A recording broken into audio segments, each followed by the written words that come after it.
Voilà, très bien. Véronique Louwagie. Merci, Monsieur le Président. J'ai deux questions pour Madame la Ministre.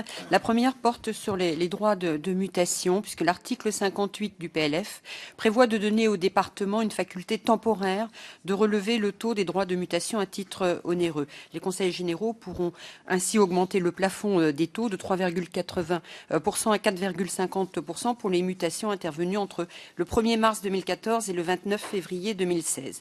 Nous pouvons regretter que cette mesure soit en fait une augmentation d'impôts qui impactera le pouvoir d'achat des Français qui souhaitent acquérir un logement. J'ai bien compris que cette mesure proposée est en fait une contrepartie afin de faire passer la diminution de 476 millions d'euros de la dotation globale de fonctionnement pour les départements. Le PLF indique que cette mesure est temporaire. Toutefois, le texte donne la possibilité aux conseils généraux, au-delà du 1er mars 2016, de maintenir le taux à 4,50%. Cette mesure a un impact sur le prix de revient des logements.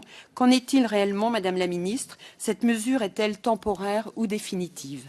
Et ma seconde question concerne la baisse des crédits, comme ça a été rappelé par un certain nombre de mes collègues, notamment les crédits pour les aides à la pierre avec moins 50 millions d'euros, tandis que d'autres sont en hausse, comme les aides personnelles au logement.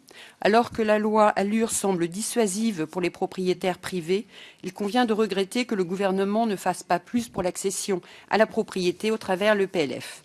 La crise du logement que connaît notre pays depuis 18 mois se traduit aussi par une baisse de l'achat du nombre de logements anciens par les particuliers qui veulent les louer et cette diminution est de l'ordre de 5,8% par an. Quelles mesures comptez-vous prendre pour remédier à cette situation qui pénalise aujourd'hui et qui pénalisera demain la location dans notre pays? Je vous remercie.